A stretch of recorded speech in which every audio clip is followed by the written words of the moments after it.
Good morning, everyone. Today's lecture is on stacked autoencoders, and we are going to have a look at an application which is on image classification.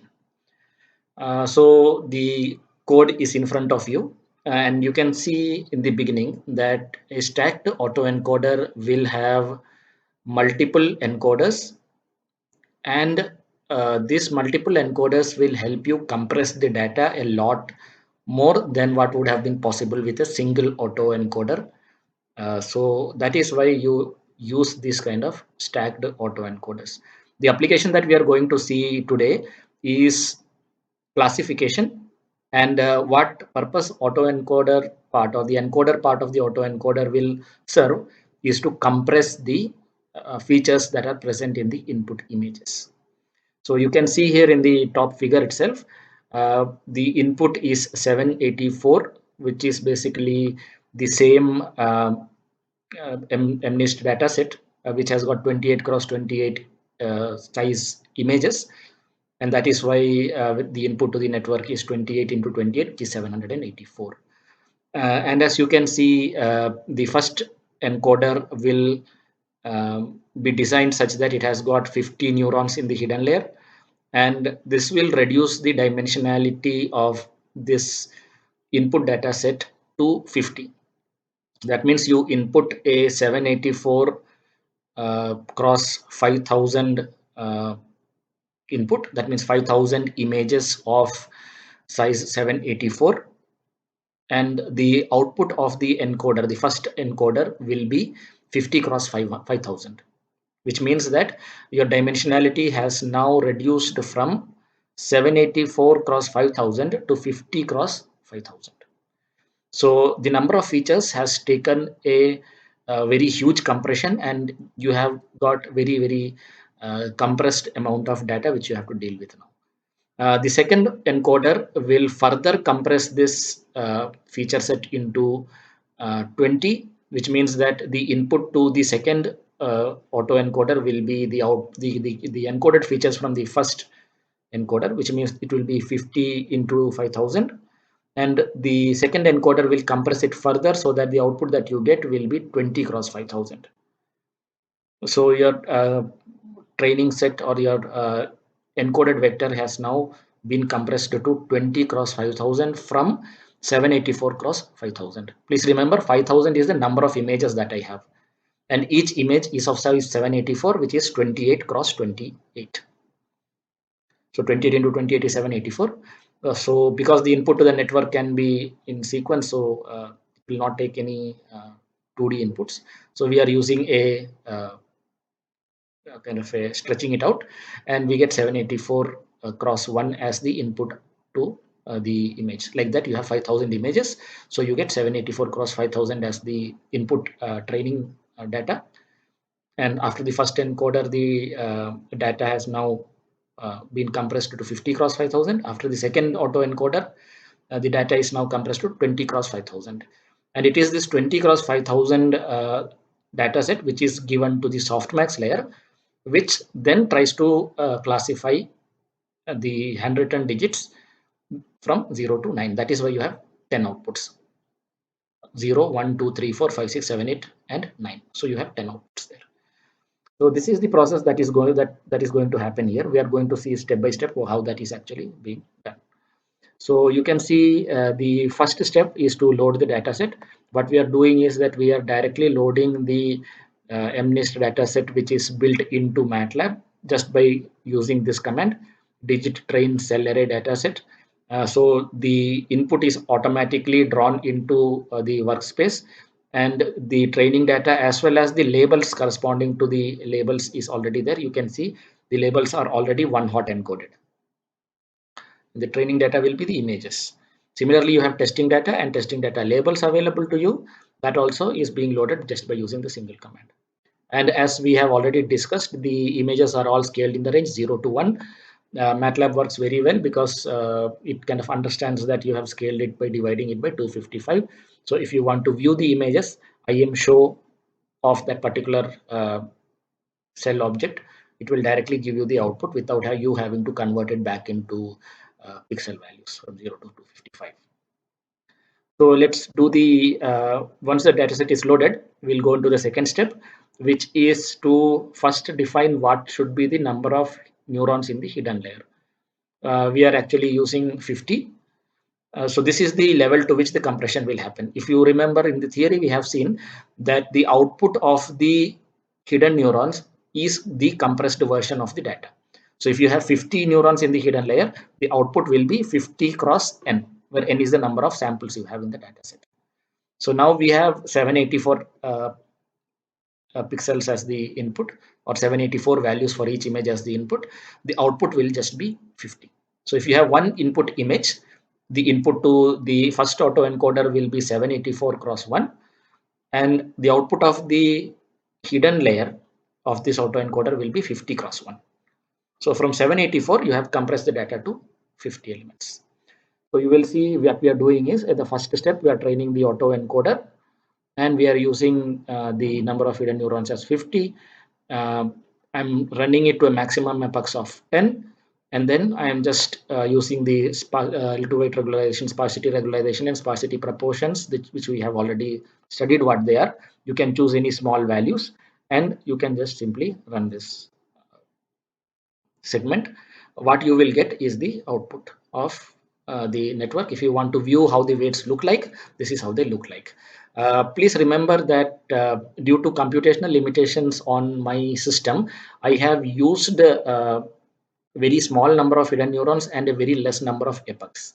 If you want to get good results, I will suggest that you use a larger hidden size and a much larger number of epochs. So here you can see in 10 epochs and with hidden size 50, well, actually the number of epochs being very small, it has barely learned anything. If you remember in the previous program that we have seen, the system was able to learn a lot of squiggles and curves, etc., etc.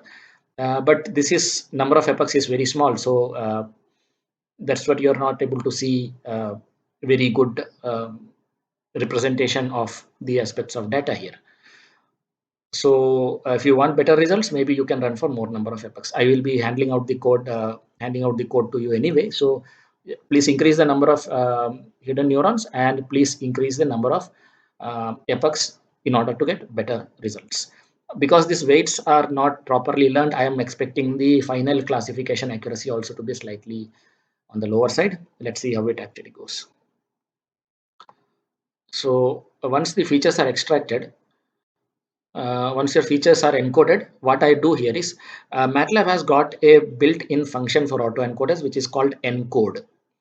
So what you can do is simply call this function, pass the trained autoencoder model that you have already trained, and pass the data set which you want to encode. So the training data set, if you see, you can see a sample on the screen now. You have training data as 1 cross 5000 cell, so which is basically like 5000 images. You pass it to the autoencoder, which is called autoencoder 1, AutoENC1, which we have already trained earlier. This is the AutoENC1.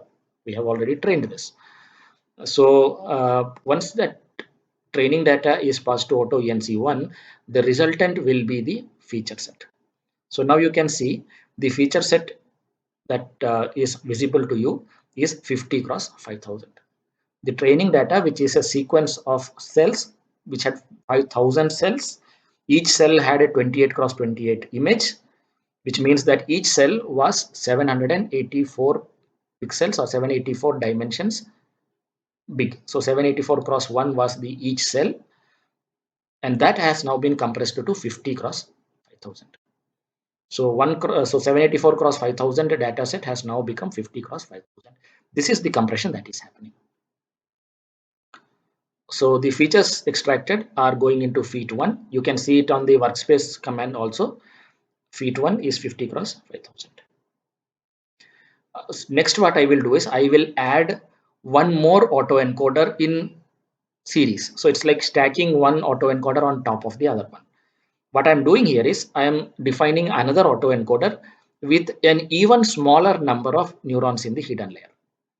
And then what I do is I take the encoded features from the first autoencoder and pass that as input to the second autoencoder. So the input to the second autoencoder is the encoded features from the first autoencoder, and I have the hidden size which is even smaller than what I have got in the first autoencoder. So using these two, and the number of epochs again remains 10. I set the L2 weight regularization, sparsity regularization, and sparsity proportions using trial and error, or you can pick small values that will work well. And then I simply train the system once again. So once that training is over, I pick up the feature set feat2, which is again obtained by using the encode command. The autoencoder 2 and the feature 1 FE81 is the input to the auto ENC2, which we have already trained, and the output of that will be the encoded features. Please remember this very carefully. The output of autoencoder 1 is the input to autoencoder 2. So please remember, to the autoencoder 2, I am not giving as input the original dataset. I have to give the input as the encoded dataset. Why? Because I have trained it using the encoded dataset. So it can pick only that. So I am encoding that data set further. So now you can see my input feat1 was 50 cross 5000. My feat2, or the feature set which is further encoded, is now only 20 cross 5000. So we started out with a feature set which was 784 cross 5000, and now we have only 20 cross 5000, which is a huge magnitude of reduction when compared to what I had given as the input. Unfortunately, the problem is that if you go for such drastic reduction in dimensionality, there is a risk that you may lose good information as well. So there has to be some kind of compromise on the accuracy if you want to go for very large level of compression. That will be visible to you when you do trial and error. I suggest that you have a look at playing around with different hidden layer sizes and then see what actually happens. So here you have the feat2 which has come in, and what we do as the next step is we will train a softmax layer for classification.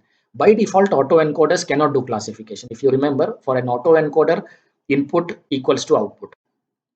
So if you have 784 cross 1 as the input, the output also will have to be 784 cross 1. But what we can do is we can add an additional layer in front of the autoencoder and convert that output into a classification problem. So what we do simply is we take the output of the second autoencoder,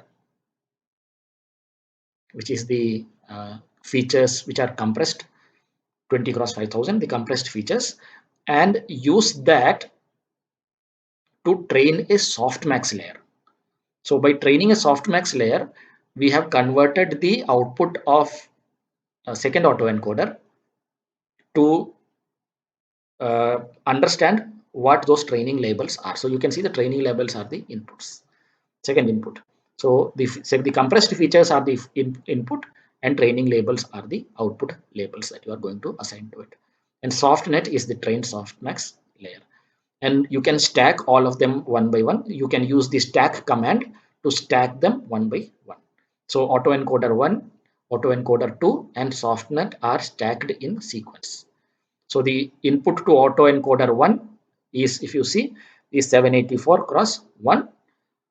That output of this auto ENC1 will be 50 cross 1, which is then passed into autoencoder 2. The autoencoder 2 has the output of 20 cross 1 for each input sample, which is then again given to softmax.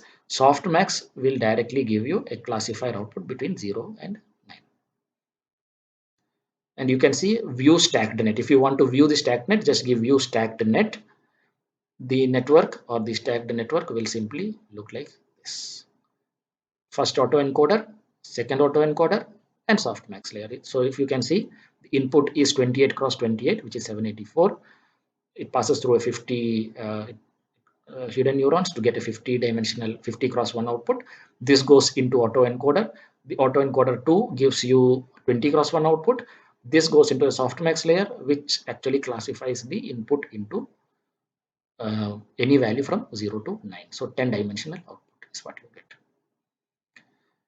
So now what we will do is, once the stacked network is available to me, I will have to validate it on the test data. So what I do in this part is I first convert this into the underlying format, which is I am just basically trying to convert this into a matrix form. So now you can see the testing data is 28 cross 28, and if I convert this, I will just directly get the text set in the form of a matrix. Why do I have to do that? I have to do that because once you stack the autoencoders, you lose the ability to directly input cell arrays into your stacked network. So unfortunately, we have to convert it back into the underlying format, which is uh, a 28 cross 28 or 784 cross 1 dimension, and then use that as the input. Uh, Now we validate the system just by using y equals to stacknet x test and then plot the confusion matrix. What we get is a accuracy of 16.9%. So if you look at this, you will find that the overall accuracy for each of the digits is kind of poor. So if you look at this, the overall accuracy that we are getting is about 16.9%, and 83% of the time this is wrong. This is expected because we trained it for a very small number of epochs, and also the number of hidden neurons was small. So we went for extreme levels of compression. 50 neurons or 50 dimensional output from a 784 dimensional input may result in a lot of information loss. So this may not have been a good idea, as you can see from the accuracy. You can play around with the number of hidden neurons, which will actually increase the dimensionality of the dataset if you make the hidden layers more than 50, which we have chosen. And then you can try out with different things. I expect the results to improve as the dimensionality of the compressed data increases. So now you can see the accuracy is 16.9. And now we will do a very small example to check if we had only one autoencoder instead of a stacked autoencoder, what would have happened. So what we will do is, we already have trained the autoencoders one by one. So the auto ENC1 was the first autoencoder that we had trained. And if you remember, it took 784 cross 1 as the input sample and output 50 cross 1 output. So we will reuse that and see what happens. So if you look at this, I have encoded the features already in feat 1. It was done earlier in the code, and I just simply add another softmax layer to create a new system. So you can see feat 1 is the input, training labels are being put as the output, and I train this together to form a stacked net, which includes autoencoder as the first layer and softnet single layer as the second layer. So if you look at that, it appears to be of this type. So I have a 784 cross 1 as the input. It gets encoded into 50 dimensional output, and that is given to the softmax layer. So I have only one layer. It's not a stacked autoencoder by conventional standards. So now if this is the case, if you look at the output confusion matrix for this, what we get is about 18.5% as the accuracy at this point. So if you look at this, earlier what we had got was about 16.9. Now we have gone up to 18.5. So this is not because of the problem with the network. It's because of the problem that is associated with extreme levels of compression. So if you compress your data too much, you tend to lose a lot of useful information as well. So how do you decide on the optimal compression levels? That is decided typically using trial and error. In this particular case, you have to look at how much accurate your system is, and then maybe you can go ahead and look at the uh, decide the optimal compression size. Please remember, compression size is same as uh, choosing the number of neurons in the hidden layer. So if your input is say 784 cross 1, your output of that encoder will be the number of hidden layers cross 1. so number of neurons in the hidden layer cross 1. So in our first autoencoder, we had 50 neurons in the hidden layer. So the output was 50 cross 1. So that's how the compression will happen. And you can actually pick directly the encoded and the decoded outputs by simply using encode as the function. So this is how MATLAB makes the whole process easier. Similarly, there is a decode function also, which you can use to decode the output. So you give the encoded input and the autoencoder name, it will decode it and bring it back to the previous level. So that is also possible. I suggest that you have a look at that as well and see what you can do with that. So that's all there is for stacked autoencoders. I hope you are able to understand this. If you have any queries, please post it in the comments. Thank you very much.